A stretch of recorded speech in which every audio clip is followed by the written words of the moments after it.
please proceed. Chairman Whitehouse, Ranking Member Grassley, other distinguished members of the committee, thank you for inviting me to testify here today.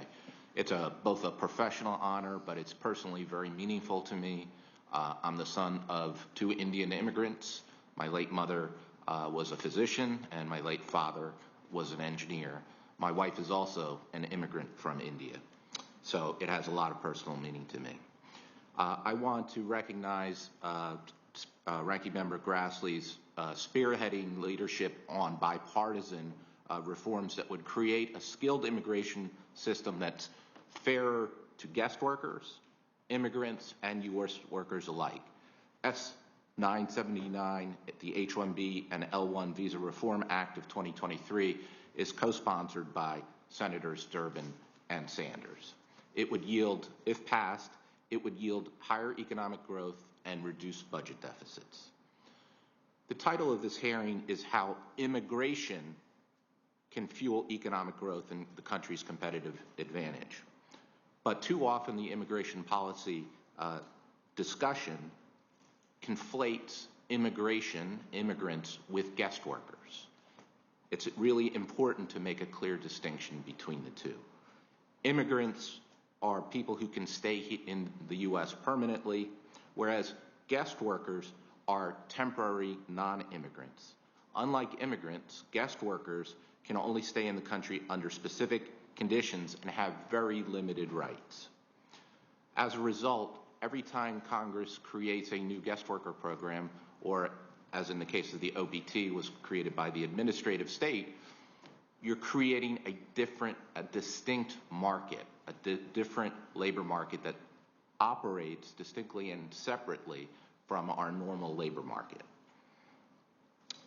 The rules that govern these guest worker programs are critical because they shape how that market behaves. We have not spent enough time, policymakers, but also academics and researchers, have not spent enough time scrutinizing the details.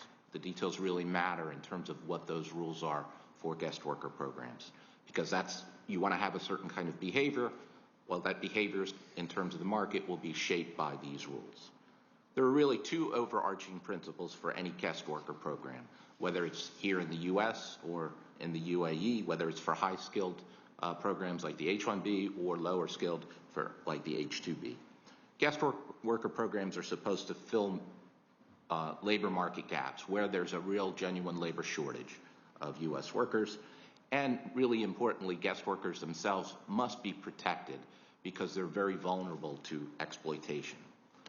What the research shows, and not just research, but we can just look at the data, the U.S. government has really failed on both accounts, meeting both of those principles. And I'll just highlight the H-1B as the textbook example of this failure. The H-1B program was created and is intended to fill labor shortages for college-educated labor markets for jobs. Instead of filling those labor market gaps and labor shortages, it's instead widely used to hire cheaper indentured workers who are exploited to directly compete with American workers, and so they're substituting for those American workers, and to also subsidize the offshoring of U.S. jobs. Simply put, the H-1B visa is the outsourcing visa. I didn't call it the outsourcing visa. One of the Indian commerce ministers called the H-1B the outsourcing visa. It's widely exploited to offshore jobs, depress wages and working conditions, and it also fuels rampant wage theft from H-1B workers themselves.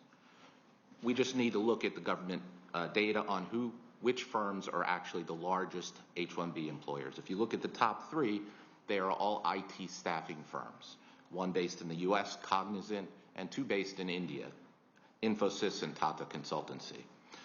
They received an astonishing 350,000 approvals over 10 years.